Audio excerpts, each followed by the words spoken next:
প্রতিবেশী দেশ ভারতে করোনা ভাইরাসের নতুন ধরনের সংক্রমণ বেড়ে যাওয়ায় বাংলাদেশেও বাড়ানো হয়েছে সতর্কতা। সীমান্তবর্তী এলাকা, স্থল ও নৌবন্দর সহ দেশের সবকটি আন্তর্জাতিক বিমানবন্দরে স্ক্রিনিং কার্যক্রম জোরদার করা হয়েছে।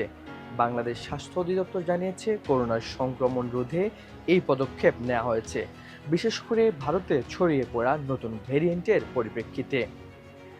স্বাস্থ্য অধিদপ্তর এক বিজ্ঞপ্তিতে জানিয়েছে, ভারত সহ যেসব দেশে বর্তমানে কোভিড-19 সংক্রমণ বেড়েছে সেসব দেশে জরুরি প্রয়োজন ছাড়া ভ্রমণ না করার জন্য নাগরিকদের সতর্ক করা হয়েছে। একই সঙ্গে জনসাধারণকে জনসমাগমপূর্ণ স্থানগুলোতে মাস্ক পরিধান ও স্বাস্থ্যবিধি মানার নির্দেশনাও দেওয়া হয়েছে। প্রায় ১.৫ বছর পর বাংলাদেশে কোভিড-19-এ একজনের মৃত্যুর ঘটনা সামনে এসেছে, যা জনমনে নতুন করে উদ্বেগের সৃষ্টি করেছে। গত সপ্তাহে ঢাকার একটি বেসরকারি হাসপাতালে ৮১ থেকে ৯০ বছর বয়সী এক ব্যক্তি করোনা ভাইরাসে আক্রান্ত হয়ে মৃত্যুবরণ করেছেন। তবে স্বাস্থ্য অধিদপ্তর বলেছে, তিনি একাধিক শারীরিক জটিলতায় ভুগছেন এবং এই মৃত্যুতে আতঙ্কিত হওয়ার কিছু নেই। চলুন এবার জেনে নেই নতুন ভেরিয়েন্ট, নতুন আশঙ্কা। স্বাস্থ্য অধিদপ্তর ও আন্তর্জাতিক উদরাময় গবেষণা কেন্দ্র বাংলাদেশ ICDRB জানিয়েছেন, করোনার দুটি সাব ভেরিয়েন্ট XFJ ও XFC চলতি সংক্রমণ বৃদ্ধির মূল কারণ। এই সাব ভেরিয়েন্ট দুটি ওমিক্রন JN.1 এর উপশাখা।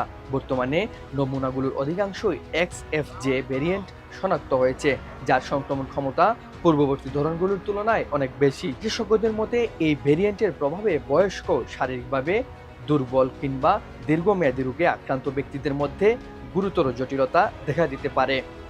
তাই এসব ব্যক্তিকে আরও বেশি সতর্ক হওয়ার পরামর্শ দেওয়া হয়েছে।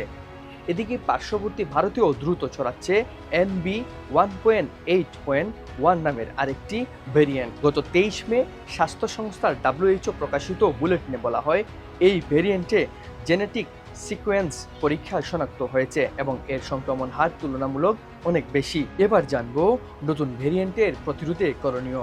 স্বাস্থ্য ও পরিবার কল্যাণ মন্ত্রণালয় সাধারণ জনগণের উদ্দেশ্যে কিছু নির্দেশনা জারি করেছে। জনসমাগমপূর্ণ স্থানে মাস্ক পরা বাধ্যতামূলক করা, প্রয়োজন ছাড়া বিদেশে ভ্রমণ না করা, বিশেষ করে সংক্রমণ প্রবণ দেশগুলোতে ভ্রমণ না করাই ভালো।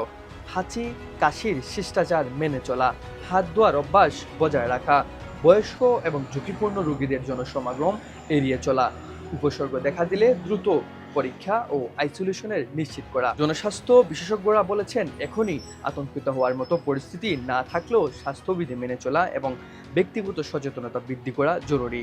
পূর্বের অভিজ্ঞতা অনুযায়ী সঠিক পদক্ষেপ গ্রহণ করলে সংক্রমণ নিয়ন্ত্রণে রাখা সম্ভব। আসুন আমরা সবাই যদি স্বাস্থ্যবিধি মেনে চলি, সচেতন থাকি, তাহলে নিজের পাশাপাশি পরিবার, সমাজ এবং পুরো দেশকে সুরক্ষা দিতে পারবো। সতর্কতা এবং সচেতনতাই এখন আমাদের সবচেয়ে বড় প্রতিরক্ষা। মনে রাখুন, আপনার একটি সচেতন পদক্ষেপ অনেকগুলো জীবন বাঁচাতে পারে। সবাই সুরক্ষিত থাকুন, সচেতন থাকুন, সুস্থ থাকুন। সবার জন্য শুভকামনা।